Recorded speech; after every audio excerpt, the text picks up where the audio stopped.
I'll get Renata. No, okay, I see it. I can see it. Okay. ¿Está bien? I lend you mine. Good morning. Buenos dias. My name is Frankie Miranda. I am the president and CEO of Hispanic Federation. Thank you all for coming today. I want to thank our friends and champions for Puerto Rico, the members of Congress who are here today. Thank you. Thank you so much. But I also want to acknowledge the people who cannot be here today with us. Puerto Ricans who will not get, that you will not get to meet, who sadly were prevented from coming because, once again, a devastating hurricane has struck the island of Puerto Rico. Almost exactly 5 years to the day that Hurricane Maria caused such dire devastation. See, the reason we were gathering here today was to talk about 5 years ago when Maria hit the island. The people of Puerto Rico, that they were still vulnerable, under blue tarps, with damaged infrastructure, unreliable power, and our worst nightmare took place, Hurricane Fiona. It is still too soon to know the full extent of the damage or loss of life caused by Hurricane Fiona. We will only learn that in the days to come.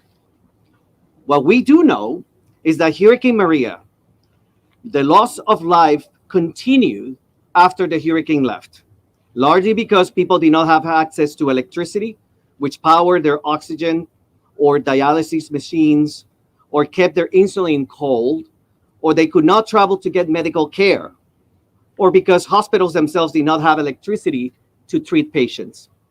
We also know what we have been saying for years is true, that 5 years after Hurricane Maria, Puerto Rico's infrastructure was not going to be able to withstand the next hurricane. Sadly, we were right. Once again, the entire island lost power after a complete blackout on Sunday. As of this morning, we know that only approximately 164,000 households have electricity. This means that on a population of 3 million, 89% of households are without power, and more than 66% are without access to drinkable water. Right after Hurricane Maria, Hispanic Federation established operations in Puerto Rico with permanent staff and office. We're happy to report that our team and their families are safe. And they have been tirelessly working in preparation for Hurricane Fiona. They already have distributed 11,000 solar lamps in the days leading to the hurricane. And as soon as it's safe to be back on the roads, they will be at our warehouse, coordinating the delivery of another 20,000 solar lamps and other emergency supplies to our more than 100 partners, community-based organizations around the island.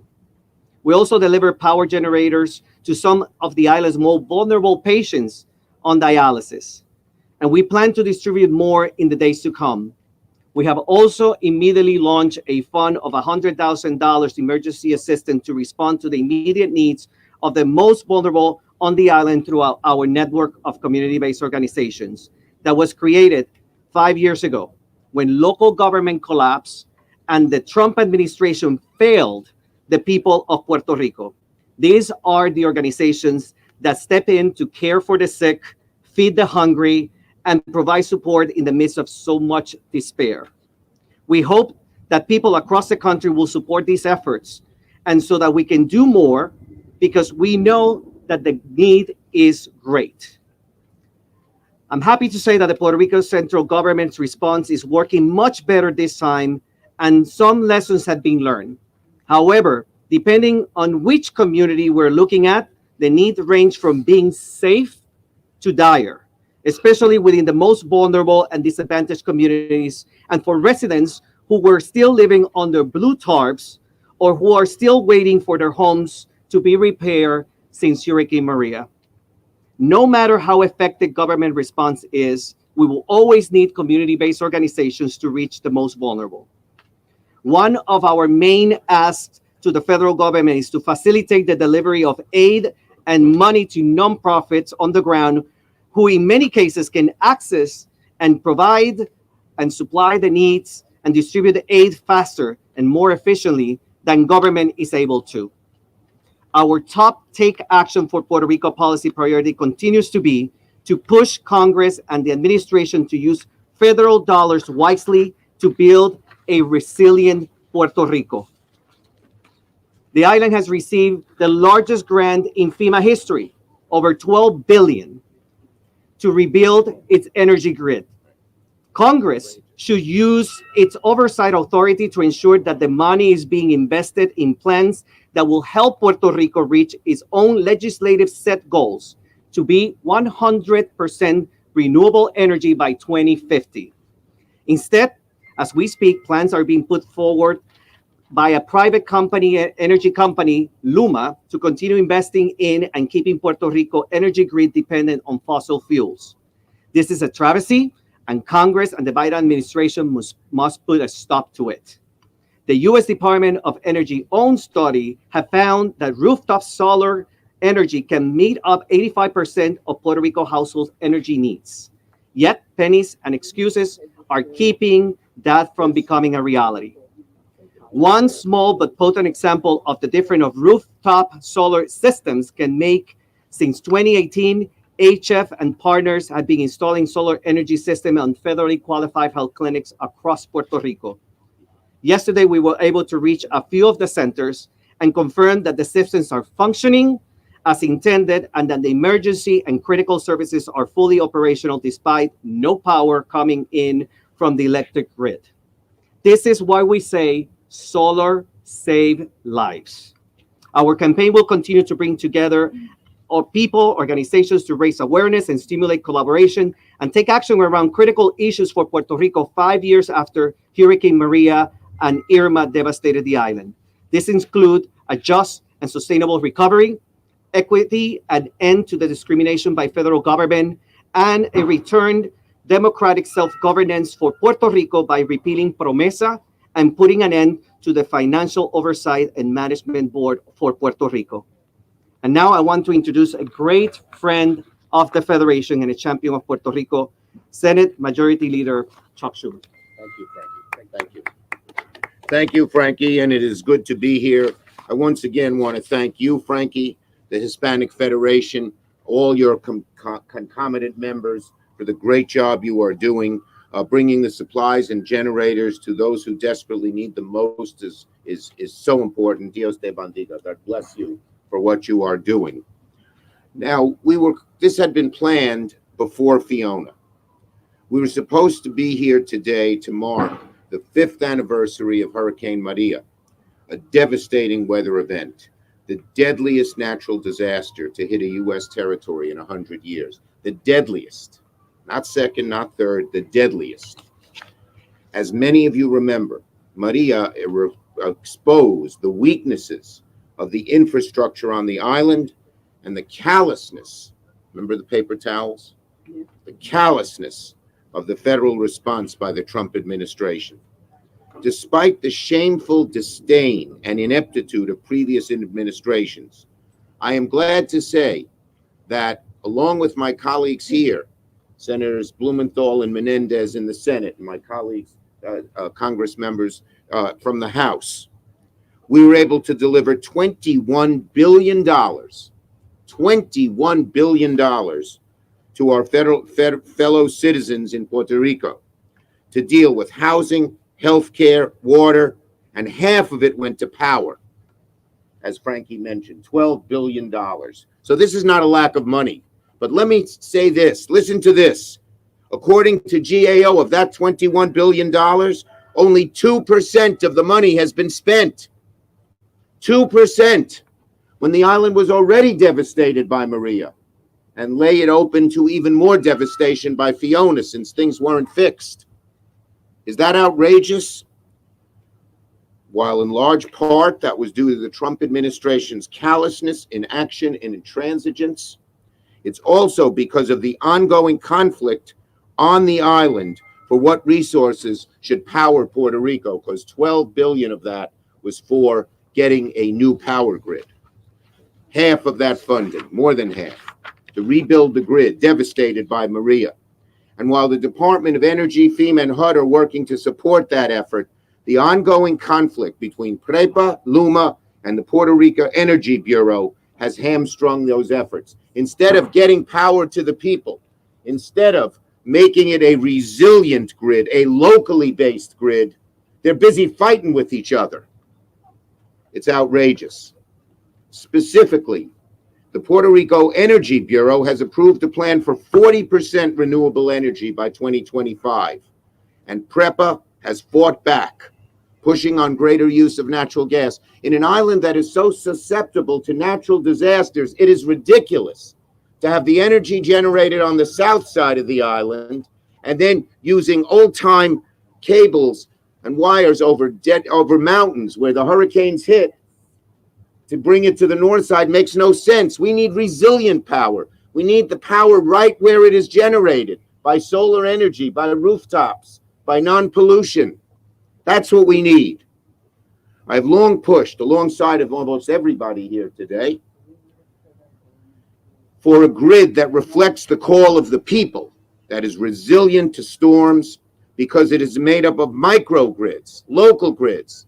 So there's not hundreds of miles of power lines exposed to weather and hurricanes and earthquakes that has to deliver the energy to most of where the people live. It needs to be resilient and in the community.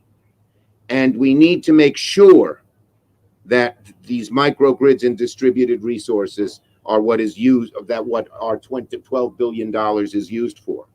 While climate change only makes storms worse, we need to ensure Puerto Rico is increasingly resilient to extreme weather, because we know it's going to keep coming. So that's why we pushed hard to pass the Inflation Reduction Act, which everyone here supported. A landmark climate bill that will help Puerto Rico and other communities by reducing the emissions that are making storms more extreme. And the Infrastructure Investment and Jobs Act, Bipartisan Infrastructure Act, which made landmark investments in resilience. Unfortunately, today, we're confronted once again with another devastating natural disaster, Hurricane Fiona, that has left our fellow citizens in Puerto Rico without power, running water, and some without a roof over their heads. As of this morning, more than 1 million customers on the island are without power, out of a total of 1.5 million. That's customers, so a house that has 3 people, so it's a lot more than 1 million people. It's just 1 million places where the power is. And all of them lost power before the storm even made landfall. The situation is a disaster. Enough is enough. The Puerto Rican Energy Bureau must push PREPA and LUMA not only to restore power, but to once and for all create a distributed, more resilient grid, and we will back them up. These two agencies, PREPA and LUMA, cannot stand in the way once again, because you've seen by their inaction the disaster and the harm that has gone to the people of Puerto Rico. So that is my first focus on the energy. But we have to do more, of course. There's an immediate emergency. Yesterday, I was on the phone with some of my colleagues, Congresswoman Velasquez, Congressman Espiat. They had called me. We got together and got on the phone, and we talked to the FEMA administrator last night and asked her that our government be ready to approve an 100% cost share for all emergency protective services that Puerto Rico conducts. This government doesn't have the money to lay it out, and the people are suffering, and they are our fellow citizens. That means that covering the island's costs for distributing food, water, disaster, and emergency medical care. I'm also proud to support my colleagues for more flexibility in assessing federal disaster assistance. Sometimes the bureaucracy gets in the way of the real needs of the people, while ensuring that Puerto Rico can rebuild stronger than before. As of late last week, the FEMA Disaster Fund, we pushed for this. Senator Menendez Blumenthal and I, as majority leader, pushed to have the FEMA fund be flush with money. It has $15 billion. So either both on the power side, the electricity side, and on the emergency relief side, there's enough money. It's not a money issue. It's getting the money to where it's needed, both in the short term and in the long term. We also sent a letter from the New York delegation calling on FEMA to be ready to support Puerto Rico on any upcoming requests for aid, including a major disaster declaration that will unlock the long-term funds needed for recovery, as well as to respond. And this morning, I'm joining another bicameral letter supporting Puerto Rico's recent application for that. Look, folks, we have a lot more work to do. In the immediate term, get the dollars out, get them out quickly, and don't make Puerto Rico have to find the money to pay the 25%. And in the long term, make sure these dollars are used so there is a resilient, modern grid system, so we're no longer coming back here after the next hurricane and saying half the people of Puerto Rico don't have power. Thank you, everybody. Well done. Thank you.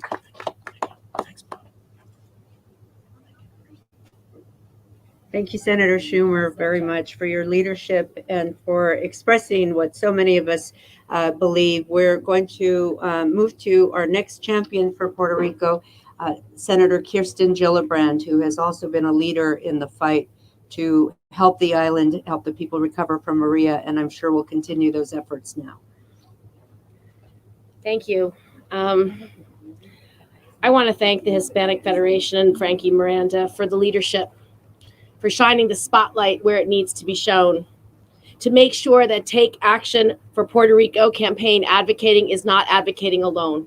Every elected leader that is standing with you here today feels as strongly as you do and will not stop until relief is granted. I couldn't have said it better than Senate Majority Leader Chuck Schumer. He's exactly right that now is the time to act, that the federal government has to do its job, as Nydia Velasquez just said. The federal government has to help the people of Puerto Rico survive, recover, and rebuild stronger, and rebuild better, and rebuild in a more resilient way. I'm very grateful for the senators that are here, Senator Blumenthal and Senator Menendez, for their continued leadership for Puerto Rico. I want to thank the members of Congress that are here that have also worked tirelessly to make a difference. And I want to thank Nydia for always being at the forefront of the needs of the people of Puerto Rico, for always being the one to call me and ask me for help when it is needed. Today, we were initially supposed to be here to mark the 5-year anniversary of Maria. That was the purpose of us getting together. But now we are here asking for more aid, more support, more help because of the devastating outcome of what has just happened over the last several days. Even before Hurricane Fiona touched down this weekend, thousands of homes in Puerto Rico still had nothing but a tattered blue tarp as a roof. Can you imagine what it would be like to live without a roof over your head? It's unacceptable. The government had only completed 21% of more than 5,500 official post-hurricane projects. And only 5 of the island's 78 municipalities said at least half of the projects in the region had been completed. The conditions following the devastation of Maria have forced many families to leave Puerto Rico. It left thousands of those that were still there in jeopardy for the next hurricane, the next earthquake, the next drought, the next flood. Now this hurricane has hit, and only time will tell how devastating the outcome will be. We have 3.1 million fellow Americans living in Puerto Rico. We have to stand by them in their time of need. We have to come to their support. Senator Schumer and I are calling on FEMA to stand ready and, if requested, to work with the affected areas in Puerto Rico to determine whether the damage meets the statutory duties. I agree with Senator Schumer. There should be 100% of federal support and not requiring the matching funds from Puerto Rico, a place that has been so devastated and under-resourced for so many years. I also, because I sit on the Ag Committee, have introduced a bill to enable Puerto Rico to participate in the SNAP program. The Puerto Rico Nutrition Assistance Fairness Act of 2022 would redress the injustice done to Puerto Rico when it was excluded from the SNAP program in 1981. So these are just simple changes we have to make now to meet the need of our Puerto Rican brothers and sisters. I stand ready to fight for them. Thank you. Thank you so much, Senator Gilbert. I'm going to thank you so much for that. That is the passion and the leadership that we need to see today and moving forward for Puerto Rico. There is no one more passionate in Congress than the first Puerto Rican woman elected to Congress, who left a very important committee hearing to come and be with us today. So without further ado, I'd like to introduce Congresswoman Nidia Velazquez. Good morning, everyone. Thank you, Laura. It's a difficult time for all of us, for Puerto Ricans in Puerto Rico, and for the Puerto Rican diaspora here in the mainland. A year ago, we stood here discussing Maria. A year ago, I said that the Puerto Rican power grid was not where it needed to be. And I warned that not even a category 1 will lead to a collapse of the power grid. And here we are today. Look, we have sent a lot of letters. I had a meeting with Schumer. I also met with the speaker. We have been asking what needed to be asked in terms of financial aid. We have two issues here. One is that we must recognize the responsibility of the federal government because we have a colony. Puerto Rico is a colony of the United States. And as a colony, the federal government has a responsibility, not only to give a blank check to Puerto Rico and say, you deal with it, but it's the lack of oversight from federal agencies regarding the use of federal funding in Puerto Rico. And because of that, today, 89.5% of the Puerto Rican people have no electricity. They have no water.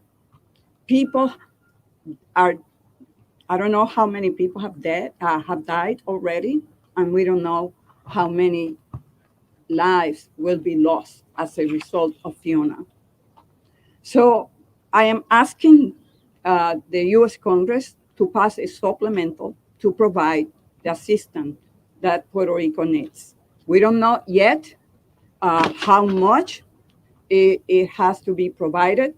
We are just waiting for the governor of Puerto Rico to conduct and finalize the damage assessment. But in the meantime, FEMA is responding. And the difference between this time and last time is a president that really moved immediately to instruct the federal agencies, particularly FEMA, to put federal assets on the ground. And because of that, we have saved lives in Puerto Rico. But we need to do much more.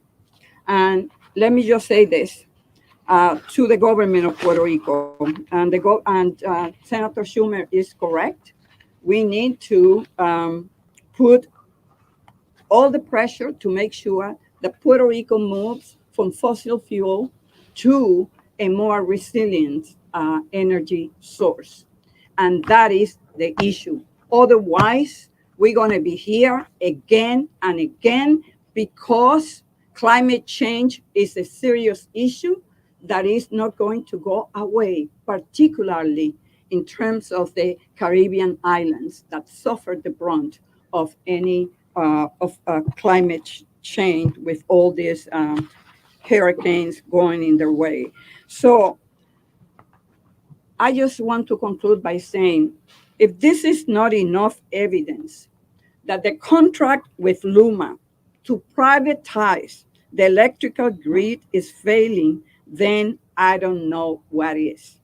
1 year ago, as I said, I stood here and I warned the federal government and the people of Puerto Rico time and again, even before the storm. Puerto Rican has been left in the dark by Luma, and we must hold them accountable. We need a sustainable, climate resilient electrical future for Puerto Rico. And today I am introducing a House resolution along with Senator Bob Menendez to honor the 3,000 plus lives lost to Hurricane Maria and to reaffirm the federal government's commitment to the people of Puerto Rico. But more than the commitment is the recognition of the responsibility that we have with the people of Puerto Rico. It is our colony and we must act. That means that we need to do proper oversight to make sure that the people of Puerto Rico is provided with the solutions that will provide the kind of future that they all deserve. And then, in terms of policies, it's about equity, it's about providing equal resources that we do in the United States to every state and to every American citizen. The Puerto Rican people, American citizens living in Puerto Rico, deserves nothing less. Thank you. Thank you. Well said. Well said. Thank you so much, Congresswoman. It goes without saying that the people standing here are here because they care about Puerto Rico, and that goes just as much for our next two speakers, Senator Blumenthal from the great state of Connecticut and Senator Menendez from New Jersey. Thank you. Thank you. Thank you to Congresswoman Velasquez for her eloquence and power. Thank you to Senators Gillibrand and Schumer, who have been such great champions, and to my colleague, Senator Menendez, who has been at the forefront of this fight, and to the Hispanic Federation. Thank you, Frankie Miranda, and everyone. But most of all, I want to recognize the courage and strength of the people of Puerto Rico. You know, I visited Puerto Rico very soon after Maria, and I expected to find people in despair, without hope. The people of Puerto Rico have courage and resilience and strength that is beyond words. And to them, I want to say, you are not alone. We're going to have your back. The time of throwing paper towels and counting it as action is over. Yes. We're going to demand real action from the federal government, not just rhetoric, but rebuilding and recovery. And to the people of America, let me just say, we have an obligation to our fellow Americans. The time for second-class citizenship for the people of Puerto Rico is also over. They are our neighbors, our friends in Connecticut and New York and New Jersey and around the country. The Puerto Rican community, friends, neighbors, family in Puerto Rico are going through indescribable suffering. I've seen it after Maria, after the tornado, the earthquakes that occurred. I visited Puerto Rico many, many times, and I just admire the strength and resilience of the people of Puerto Rico. We need a major disaster declaration now. We need that $15 billion provided to Puerto Rico now. We need rebuilding of schools and hospitals now. We need rebuilding of the grid, not just rebuilding in the sense of restoring the transmission lines on poles, but a different approach to powering the island. Puerto Rico can be at the forefront of renewable energy if we simply make the investment. That is the key word. Investment in Puerto Rico has to be done now. I think, having observed what happened in the wake of Maria, that a lot of the fault is on FEMA. We have a new FEMA now. We have new leadership in FEMA. We're going to hold it accountable. We're going to do the oversight. We are going to be on FEMA like a hawk to make sure that there is delivery, actual performance, not just rhetoric, but robust action. And let me just close by saying the share the federal government provides has to be 100%, but more than the dollars, out of the FEMA fund, we need a real commitment to provide better tax treatment, the full SNAP program, Medicare, all of the government programs have to treat Puerto Rico equally, because in the long run, investing in Puerto Rico is investing in America and Americans. Yes. And that must be a recognition that the people of the United States accept proudly. The people of Puerto Rico have talent, energy, gifts that they bring to America, and this investment is in the American tradition and national interest. Thank you all for being Thank here you. today. Thank you so much. Thank you. Thank you. Well, let me pick off where Senator Blumenthal ended. You heard from 3 New Yorkers to start the program. This is not about New York, and it is not about Connecticut, not about New Jersey, it's not about Florida. It is about the United States of America. It is 3.12 million United States citizens who get treated differently than if they were on the mainland of the United States. And that is unacceptable. It is unacceptable, and it is un-American.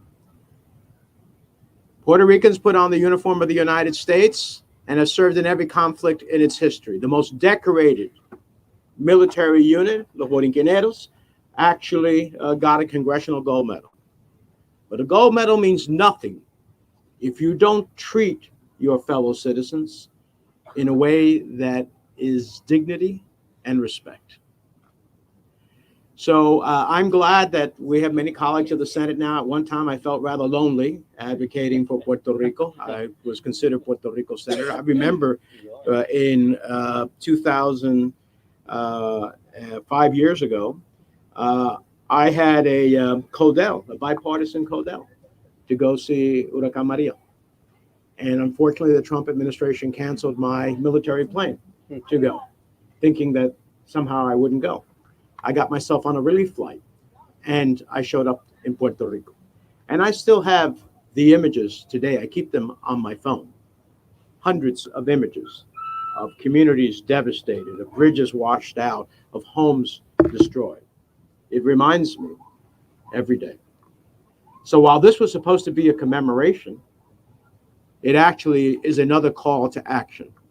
But this time, in addition to supporting, and I am organizing an effort to support and send a clear message to the administration for a major disaster declaration, when the governor of Puerto Rico submits it, to support it and make it happen right away. I believe the Biden administration will do that. It has already shown its willingness to support Puerto Ricans, our fellow U.S. citizens, in tangible ways, not with paper towels, but in tangible ways.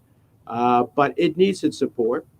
And it needs it now. But here's what it also needs.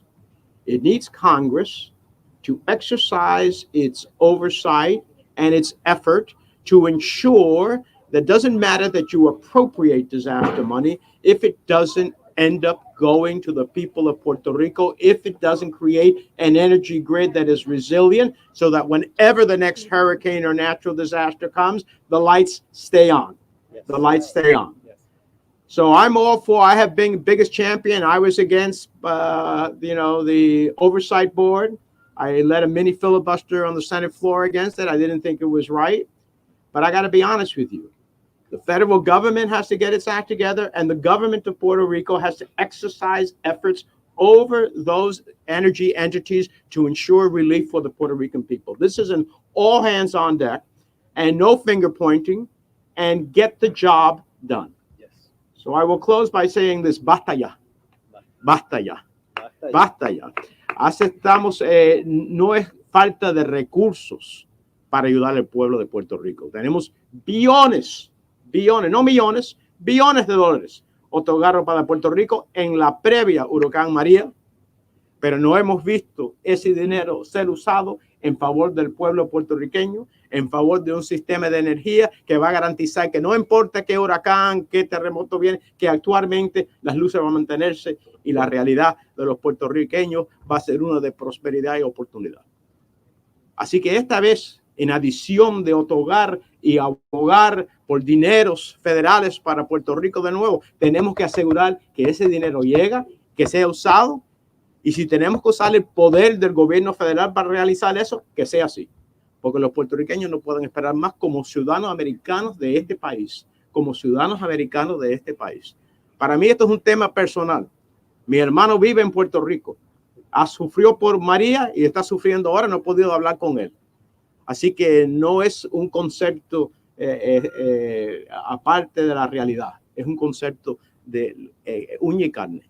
Así que vamos a seguir abogando y como miembro del Comité de Finanzas del Senado, vamos a seguir otorgando para un esfuerzo contributivo para no solamente la restauración de Puerto Rico, pero el progreso económico de Puerto Rico, para que los puertorriqueños sean tratados como cualquier ciudadano americano, como deben ser tratados. Muchísimas gracias. Gracias, senador. Wow, I was just talking with somebody back there. It's hard to keep from crying listening to this. What a difference it is to hear such strong support and championship in the Senate, in the House. It is a world away from 5 years ago, and we appreciate it so much. We're going to turn now to our champions in the House. The support is strong in both chambers, and that is exactly what we need to do what others have called for. Conduct the oversight that is needed to ensure that Puerto Rico is able to rebuild and does not face another Fiona with a result like this. I want to introduce now Darren Soto, Congressman Darren Soto from Florida. He is on the Energy and Commerce Committee and the Natural Resource Committee, which oversees Puerto Rico and the territories. So thank you, Congressman Soto. On this fifth remembrance of Hurricane Maria, the deadliest disaster in modern history, we pray for our brothers and sisters on the island. We also pray for our brothers and sisters in the Virgin Islands, Dominican Republic, and so many other Caribbean islands that are in the path of Hurricane Fiona. As importantly, we're committed to action. We applaud President Biden for already preemptively doing an emergency declaration. And now we have multi-member and multi-bicameral letters working on a major disaster relief, individual assistance. We are putting together welcome centers in Central Florida for those who may need to seek refuge in Central Florida and other areas. We're coming together. What a difference 5 years makes. When we had to fight for weeks to get any real action from the Trump administration, President Biden acted swiftly, preemptively, proactively to make sure that FEMA is putting the resources in place to save lives and to help with the recovery. We know and have gotten reassurances that the president will also approve the request that we're asking for all the various types of relief. We also know that Puerto Rico can't afford to pay and that the federal government should be paying for 100%, including, and I applaud all of our colleagues in the Senate as well as the House to make sure we have a FEMA budget flush to be able to handle these types of emergencies.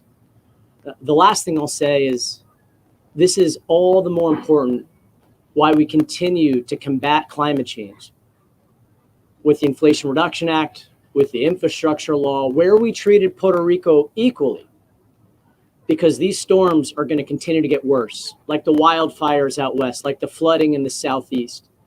Our own state of Florida knows a thing or two about hurricanes and resiliency. We got hit by Hurricane Irma right before Hurricane Maria, and we stand with our brothers and sisters back on the island. Brevemente en español. 5 años después de Hurricane María, nosotros tenemos oraciones por nuestra familia en Puerto Rico, también en la República Dominicana y en el Virgin Islands y otras. Pero importante, nosotros estamos actuando para salvar vidas en Puerto Rico. Gracias al presidente Biden para aprobó la declaración de emergencia ya, y nosotros tenemos cartas con muchos otros miembros para pasar declaraciones de desastres grandes y también por existencia individuales. Nosotros tenemos centros para bienvenidos por personas que necesitan viajar a Florida Central para tener un lugar seguro. También, ¿qué diferencia 5 años hace? Con el presidente Biden, él está luchando hasta el principio, antes del principio, para tener todos los recursos que Puerto Rico va a necesitar para una recuperación y para salvar vidas. Finalmente, nosotros necesitamos continuar combatiendo el cambio de clima con el plan el acta de reducción de inflación que tiene fondos históricos para prevenir cambio de clima y también con la ley de infraestructura. Y por el primer término en Congreso, Puerto Rico está tratado igualmente por estos fondos. Y nosotros tenemos una responsabilidad para ayudar por la recuperación de la isla. Gracias. Thank you so much, Congressman Soto. We have 2 more members of Congress, as well as Governor Pierluisi's representative here in Washington, D.C., who will be able to give us some of the latest updates. So we appreciate you being here, standing in the sun this long, although when you think about what it's like in Puerto Rico, this is really just a beautiful day to be here. So I'd like to introduce Congressman Espaillat, followed by Congressman Richie Torres. Thank you. Thank you. 5 years later, we stand here, so like reeling back from Fiona and the damages that Puerto Rico, Dominican Republic, and the Caribbean have endured. In many ways, this is so because of government's inability to allow the funding to get to Puerto Rico. It has been said here over and over again that it's not a money problem, that in fact it was the lack of will from government to make sure that the dollars got there and for those dollars to be given to the neediest. In fact, the population in Puerto Rico has decreased since Hurricane Maria by 4%. And that is due to a government's inability to get the dollars to Puerto Rico and make them work for people. So what we're seeing today, the flooding, the massive flooding that we're seeing today in Puerto Rico, the collapse of the power grid that was expected, that we're seeing today in Puerto Rico, it is directly connected to the negligence of the previous administration to allow the flow of the dollars to get to Puerto Rico. And so we must change that. And we do that by making sure that it is a full-fledged disaster, declared that way, that 100% of the cost is picked up by the federal government. Puerto Rico and the Puerto Rican government cannot afford 5 years later to pick up the massive cost that Fiona has put on their budget. So it is our duty now, our responsibility, to right the wrongs, that there will be no towel throwing, that there will be no cynical remarks about the Puerto Rican people and the future of this great island. And so I stand ready to assist. I was there very early on during Maria. I will go back to Puerto Rico and the Dominican Republic to ensure that the resources get there, that they have what they need. I was in a call today and I was told that as high as 90% of the people in Puerto Rico today, right now, as we speak, don't have access to electricity. And 60% don't have access to water. And this is after Maria. This should have been resolved and finalized a long time ago. But of course, we saw how bureaucracy grinded its way into a halt and disallowed Puerto Rico from getting the resources that they needed to rebuild their power grid, to make sure that the impact that we see today in Fiona will not be a reality. So let's work together to make sure this doesn't happen again, that history does not repeat itself again. Estamos aquí para apoyar a Puerto Rico. 5 años más tarde, de mucha manera refleja la inhabilidad del gobierno federal de llevar los recursos donde se necesitaban. Frenaron los recursos.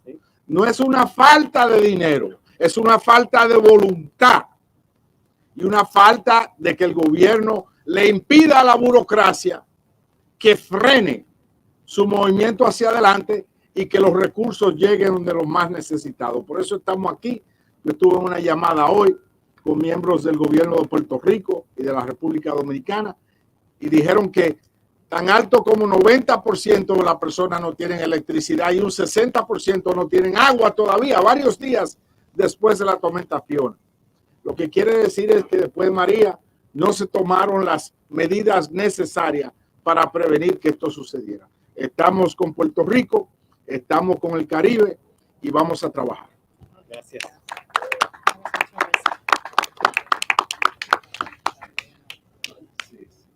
Puerto Rico continues to be haunted by the ghost of Hurricane Maria, and nowhere is the legacy of Maria more painfully felt than in the chronic failure of the electric grid, which has been a never-ending nightmare for the people of Puerto Rico. Every natural disaster, like Hurricane Fiona, begets a man-made disaster of widespread power outages.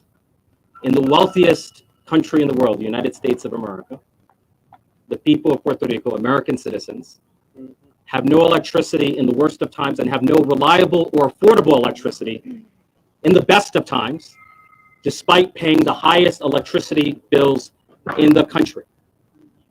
The people of Puerto Rico have received not one, not two, not three, but 7 rate increases in the span of a single year. The denial of an affordable and reliable electric grid to Puerto Rico is colonialism at its cruelest. And the federal government must leverage every tool at its disposal to cut through the red tape and to expedite the rebuilding of the power grid, which I consider the most dire infrastructure need in the United States. There's nothing remotely comparable. The people of Puerto Rico deserve the same reliable electricity that the rest of America takes for granted. But the issue is not only the electric grid. Puerto Rico's second-class grid is symptomatic of a deeper problem, which is the treatment of Puerto Rico as second-class citizens, the second-class status of Puerto Rico, the colonization of Puerto Rico. And nowhere is colonialism more evident than in the tyranny of the Financial Oversight Management Board, commonly known as La Junta, which has stripped Puerto Rico of its self-governance and its self-determination. And so I'm proud to be the sponsor of the Trust Act, which would expedite the elimination of La Junta and bring us closer to restoring democracy on the island and put power back where it belongs, which is in the hands of the people and their elected representatives. Thank you. Thank you so much, Congressman. Our next speaker is Carmen Feliciano, the Executive Director of RAFA, the Puerto Rico Federal Affairs Agency here in Washington, D.C., and a representative of Governor Pierluisi. She will be followed by Ari Martinez, who is with the University of Puerto Rico Resiliency Law Center, to talk about what it is like actually living on the island during times like this and what the federal government needs to do to help people in Puerto Rico now. Carmen. Thank you, Laura. Thank you and good morning. First, I would like to thank all our speakers and all of you who are here wanting to help Puerto Rico for the support and your steadfastness to make sure that the citizens, the American citizens that live on the island can get help and get support as fast as possible. Not one natural disaster is similar to the other. And Hurricane Fiona was not similar to Maria. Maria was a wind event with wind as high as 200 miles per hour. Fiona had some wind gusts of 100 miles per hour in the south part of the island, but it was a rain event. And we have seen flooding in Puerto Rico in areas that we've never seen before. And as I keep looking at the images with tear in my heart, We're seeing flooding in the southeast of Puerto Rico, and people surprised that they lost everything. There has been not much loss of life, but every life that we lose because of a natural disaster is not quantifiable. Our heart, our prayers are with all the families that today are suffering in Puerto Rico because of the loss of life. And we speak and support all our friends and families on the island that are now without power and without water. As two natural disasters are not the same, two government administrations are not equal. And we're seeing the difference in the administration of Governor Pierluisi and the administration of the Biden-Harris and President Biden. They're there with Puerto Rico. Yesterday I had the opportunity to brief. The governor was able to brief over 60 members, staffers, and deputy secretaries, secretaries of federal agencies who are right there wanting to know what's going on in Puerto Rico and how they can help. FEMA learned many lessons, and Puerto Rico learned many lessons during Hurricane Maria. This time around, FEMA has 4 warehouses full of water and food for the people of Puerto Rico that is going to begin the distribution today. As of yesterday, Puerto Rico was still in the process. The Fiona was still over the island. It was still raining. I'm happy to say today that the sun has come out, and I trust in the resiliency of my people in Puerto Rico that will work together to survive this and to come out stronger and resilient with a sustainable and resilient power grid. I want to thank the Hispanic Federation. They've always been here for Puerto Rico, and they have people on the ground as well as many nonprofit organizations that are already ready to help the island. A few weeks ago, as we were approaching the 5th anniversary of the devastation caused by Hurricane Maria, and pondering about the lessons learned and the challenges that still lie ahead, none of us would have imagined dealing with another natural disaster today. As Hurricane Fiona activates and recovery, the trauma left by Maria is still present in the millions that were affected by the longest blackout in the United States history. The aftermath of a destroyed power grid and the thousands of lives lost. I'm glad to say and happy to say that despite the obstacles that we faced under the previous administration, now in the last 15 months, Puerto Rico has been able to work and put scopes of work to improve the power grid, and is working hand in hand with the Department of Energy to make sure that Puerto Rico has a power grid that it deserves and that is resilient and stronger to stand natural disasters like the one that we just experienced. Today, while we still mourn and reflect on how our lives changed forever after the worst national disaster in the history of Puerto Rico, we continue to move forward toward resiliency. Yesterday, the President of the United States, on his way back from London, from the funeral, the Queen's funeral, he took the time to call Governor Pierluisi and assure him that the federal government, all its force, is behind and stands behind Puerto Rico. However, although we are now in a much better position to deal with natural disasters, there are still improvements to be made regarding the unequal treatment to the island, and you've heard many of the congressmen and senators spoke to that. Sadly, it is at times like emergencies like this one that the inequalities in treatment of Puerto Rico become very palpable. The difference in treatment in healthcare, the lack of funding for Medicaid, Medicare, the fact that Puerto Rico does not receive the SSI, we don't participate in SNAP. It's at this time that show that our most vulnerable population is treated as second-class citizens, and this needs to end. The citizens of Puerto Rico are in dire need of support to improve their quality of life and to be able to confront natural disaster and all other challenges that may arise. History repeats itself, and our people continue to suffer disparities caused by this unfair treatment. Our citizens deserve the same support and the same quality of life as their brothers and sisters in the mainland. We will continue to work diligently to rebuild Puerto Rico, and we will not rest until we receive equal treatment in healthcare, social security, and nutrition for the 3.2 million American citizens that live on the island. Thank you so much for your support. Gracias a todos. Thank you, everybody that has stayed until this time with the sun. Thank you, Frankie. Thank you, Laura, for bringing me here today. My name is Adi Martinez Roman. I am the director of 2 organizations in Puerto Rico, the UPR Resiliency Law Center, that tries to empower local organizations and small businesses in their recovery process, and Furia Inc., that accompanies community leaders in their process of advocacy in the communities, in the process of rehabilitation and recovery. Um, it has been 5 years of continued disasters. Two hurricanes, Irma and Maria category 5, the earthquakes, COVID, and through all that, it is the communities in Puerto Rico and the local organizations, the one that have actually done the recovery that has happened in Puerto Rico. As other speakers have said today, federal funds for recovery have not really been the source of reconstruction in any way. We have been tried to be heard since day one that the framework of disaster recovery has to change because federal funds have to go directly into the hands of civil society in order for work to be done and for effective solutions to be found.